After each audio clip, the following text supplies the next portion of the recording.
basically like the standards of beauty and the causes and effects of them on mainly girls because it affects girls more than guys. But I understand that guys are also affected. But it's just such a broad topic that I kind of had to narrow it down. All right, so everyone close your eyes. All right, self-reflection. Do you think you're beautiful? Right, open your eyes.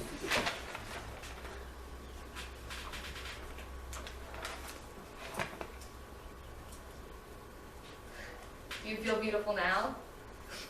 Well, I saw this exercise on YouTube, and I was like, I'm the ugliest person in the planet, like on the planet. I'm so ugly, like it was awful. So that's exactly why I chose this topic, because I feel really strongly that it's so wrong that like girls out there have to look a certain way to be beautiful, and they have to fit these standards, and it's just, you know, unfair because everything that you're seeing is unrealistic because of different things. But so before I get way into it, I'm going to read you my children's book.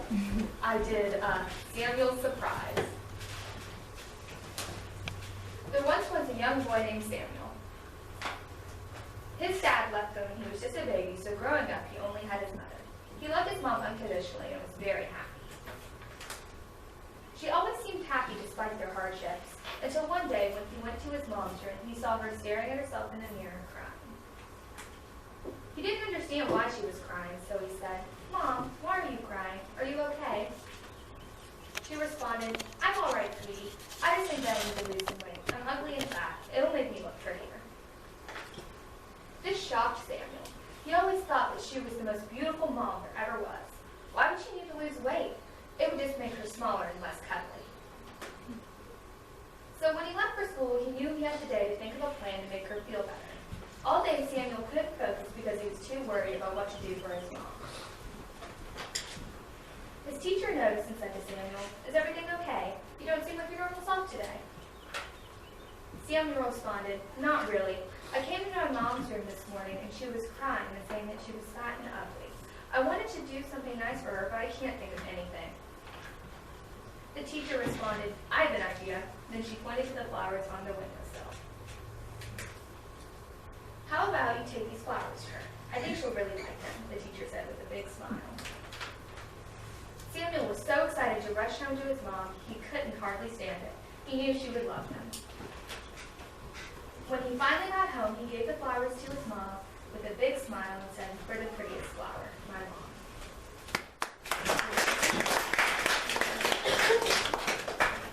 So basically what I was talking about, the standards of beauty, it's basically the core of the problem is advertising companies. Advertising companies are telling people that they need to buy this product to be more beautiful, that you need to spend money on their like merchandise or their product to like attain beauty. And it's just showing the same girls with the same characteristics, and it's teaching like everyone from like very young to adults that you need to look like this, and if you don't, then you're not seen in society's eyes as pretty. So this is the cover of Self magazine, and I circled some of the stuff that kind of like represents the standards of beauty, like flat abs, look gorgeous, tone all over. And they say that this is a guide to healthy living, and like it's saying what to choose so you won't gain an ounce. Like, I just don't understand how this is healthy living. Like, you shouldn't be starving yourselves, you should be eating. So basically, all models have the same measurements. They're all in these like same measurements. So basically, you have to be really tall and really thin. And a lot of them, you know, you always see like they don't have any blemishes on their face or stretch marks on their legs or anything. They always look perfect.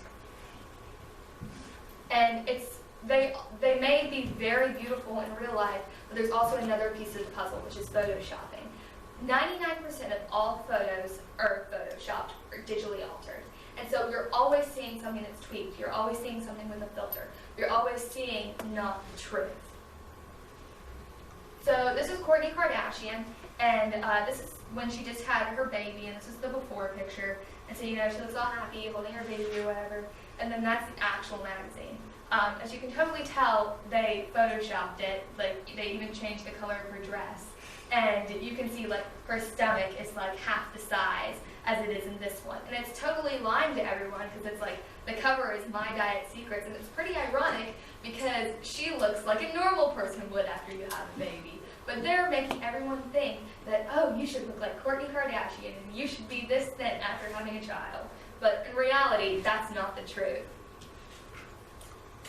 So social media is also a core of the problem because it's so powerful in this day and age. Like, who has social media? Like, I'm on it every day. I'm on the internet like every day. And you know, so you're always exposed to this content no matter where you are because technology plays such an important role. And so it's basically, after the 2012 Victoria's Secret fashion show, all the models had this gap between their thighs. And it's right there, that little picture. And basically everyone was like, oh my gosh, if I don't have a gap between my thighs, I'm really ugly. And oh no, my thighs can't rub together because there's something wrong with that. And this was like the first time that people were like, oh my gosh, and it became like a fad. But so then the newest one and the most current one is like the bikini bridge. So basically, it's really, it took me forever to understand the picture. You're basically like laying down in a swimsuit, and it's where your like hip bones are taller than your stomach. It's really unhealthy, and if your hip bones are like taller than your stomach, I think you need to see a doctor because that doesn't look real healthy to me or right to me. But so I took that picture from the edition of Teen Vogue that I read. And there was a story about this girl and how she was looking at these like pages on social media and she was feeling really self-conscious with herself, and it morphed into some really bad medical problems. So basically, there's also like on social media you see these sites, they're called Thinspiration pages or Thinspo for short, and basically it's when like they're feeding into like all of these bad things that society is saying that you need to look at. And so, I went on to actual pages, and I screenshotted some of these and cropped them. And this one, you come too far to take orders from a cookie. One cookie is not going to kill you.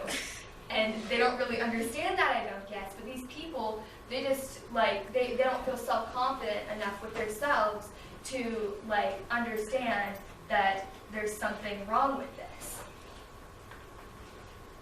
And so these messages in the media like are relaying stuff to both girls and guys. With girls, it's that you need to look like this. This is what the measurements you're supposed to be. This is what you have to look like. And with guys, it's teaching them that they can treat girls like objects because that's how they're portrayed in the media.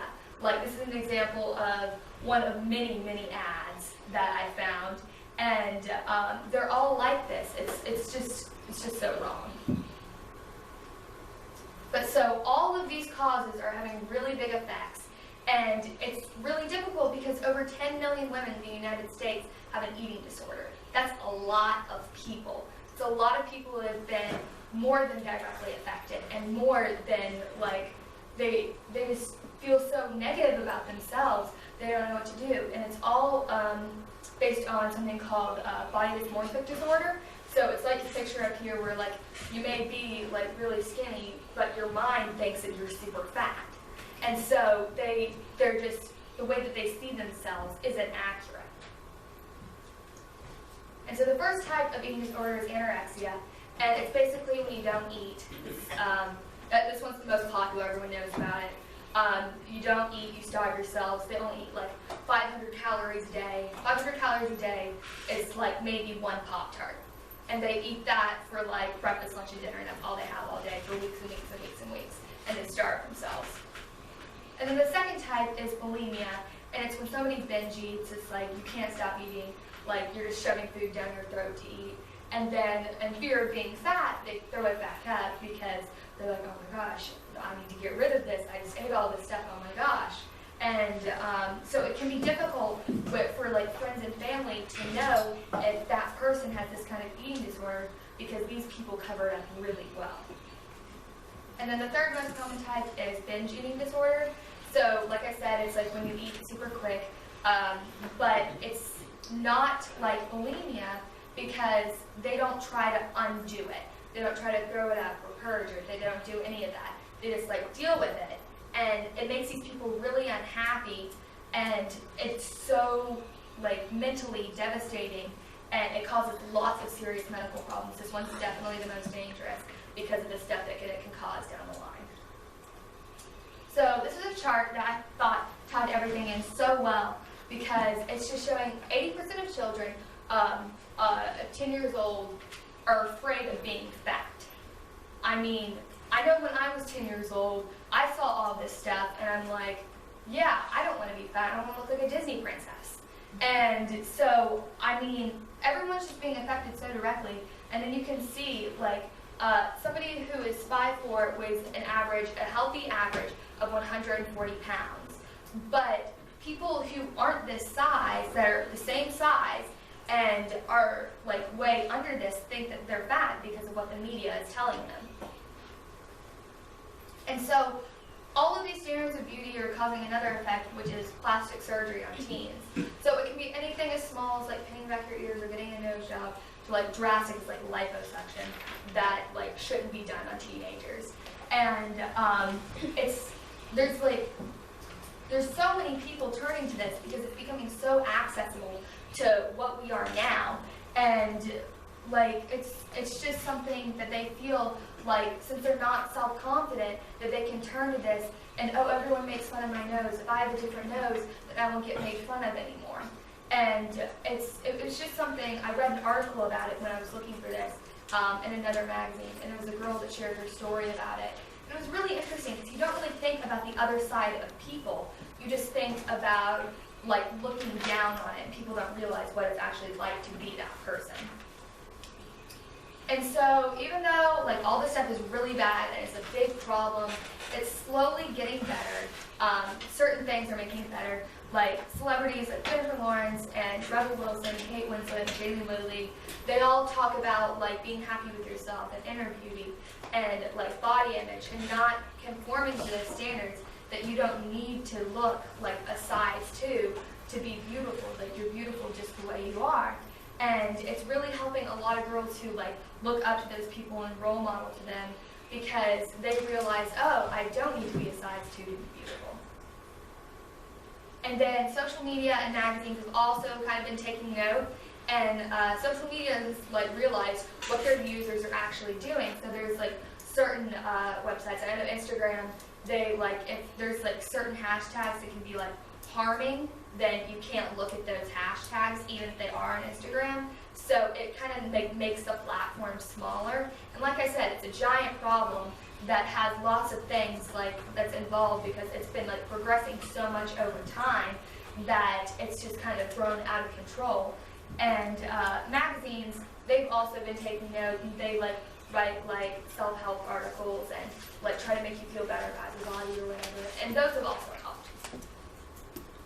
But so, as you guys can see, the standards of beauty are totally unrealistic, and there's nothing that like really says, oh, you don't have to be that way, except the certain little things that we're seeing. And I hope that everyone understands that you don't have to look like this, and that your inner beauty is the most important. And what used to be darkness and depression will turn into a spark that will cause a fire among each of us and light our inner beauty.